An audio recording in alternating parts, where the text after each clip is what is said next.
Administrators at the Benjamin Franklin Institute of Technology plan to seek a new location for a new and larger facility. That also means selling the campus in the South End, where the school has been located for more than a century. To tell us about the plan is the Institute's president, Anthony Benoit. Thank you very much for being with us, Anthony.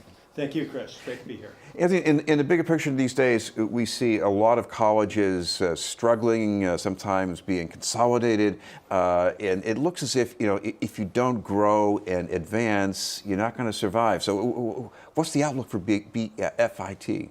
Well, I think the outlook is very good. Of course, we want to grow.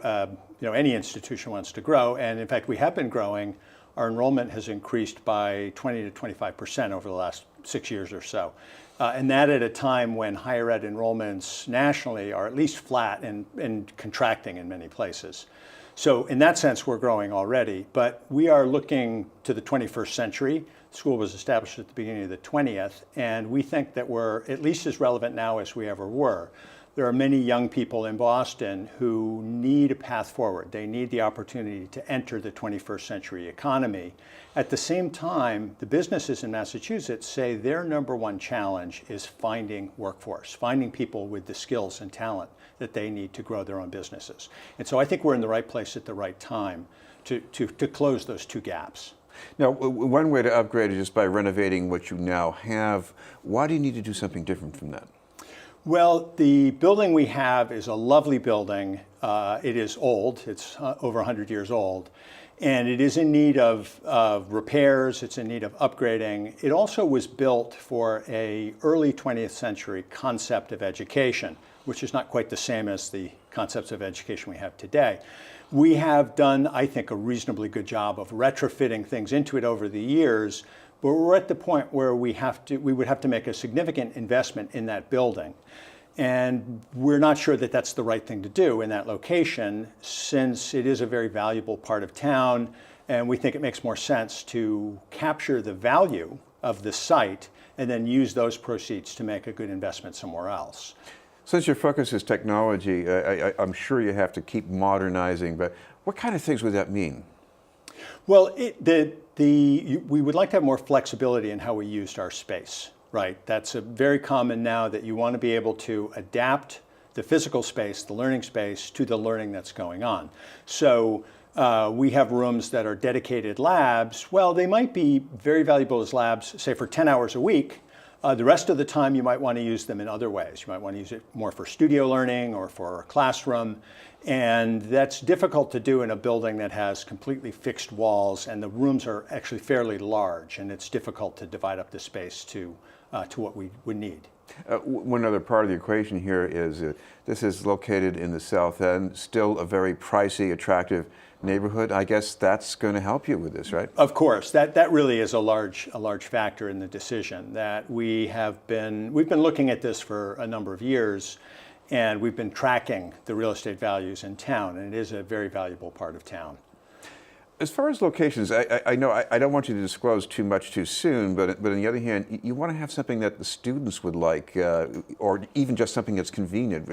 Anything you can say about that? Well, we think that one of the most important things for convenience is ready access by public transit. And Boston does actually have we complain about it, but a fairly good public transit system. And so we want to take advantage of that and pick a location which is readily accessible via the T. We do want space to grow physically. We do have some space where we are now, but it's not configured in a way that makes it easy to use. Chris, another thing I wonder about is if you also need convenience for students who can go to the school, but also maybe go to some workplace where they're getting some experience as part of their education. You need that, I assume? Absolutely, yes. Not to give too much away and not to suggest that we're further along in the planning than we are, but one of the ideas that we're looking at is co-locating with other businesses. And ideally, we would be in close proximity to the sorts of technology companies that we work with now. That I think would be a really wonderful situation, so that the students could be very close between their learning environment and their work environment. You could really integrate the working and the learning more closely than we do now. As you know, there's some interest in what happens here in a part of preservation of this, and I think part of that is that this is a school, it isn't just named after Benjamin Franklin, it was essentially enabled by him, wasn't it? That's absolutely right. Franklin, of course, was born in Boston, and he did an apprenticeship here and then went on to fame and fortune in Philadelphia. In his will, he left a small gift to, at the time, the town of Boston for the training of apprentices. And in the 19th century, apprenticeships as they had been experienced by Franklin were still somewhat in existence. And so the fund was used to support that type of learning. In the 20th century, that sort of apprenticeship was really no longer used. And Andrew Carnegie was interested in how Boston was doing with this, and he said that the town should open a trade school, should open a technical school, as was fairly common in the beginning of the 20th century. So the school was actually founded by Carnegie, but it was based on the idea of Franklin. And that idea was he wanted the young people of Boston to have the same head start that he did, that you get the right education, an education that will prepare you for a job, then you can go anywhere from there. Do you see yourself continuing that spirit in some way as sort of the tight link with the entrepreneurs of the world? Absolutely, absolutely. We very much see the work world as the foundation for the education that we provide. And that has two sides. One is we take specific technical knowledge from fields, whether it's computers or construction, automobiles, other mechanical devices. There's some technical knowledge that's important that someone acquire so that they're ready when they enter the workforce. The other part of it is more universal, and that is someone needs to be able to learn. They need to be able to communicate well with other people, to follow directions, to give directions. They need to approach the job with a spirit of professionalism. And that's all part of what we teach. But again, those are fairly fundamental intellectual skills that we see important in the workplace. Another aspect of history, you've got these murals depicting Ben Franklin. What's to become of those? Well, that's a good question. We love the murals. They are original to the building.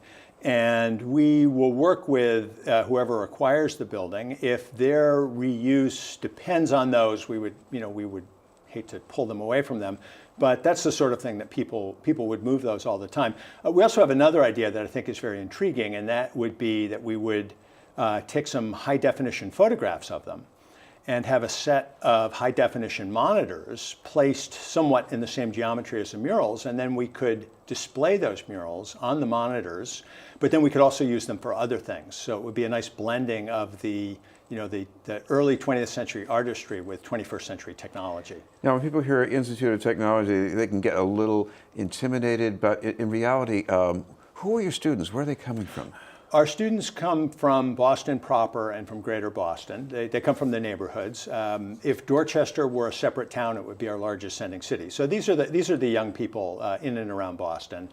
And many of them have not been celebrated for their academic success before they come to us. About half of them are actually the first in their family to go to college. And they are typically smarter than people realize. And what they have been waiting for is the spark, something that really captures their interest. And often technology is that spark, that they can see an application for what they're learning.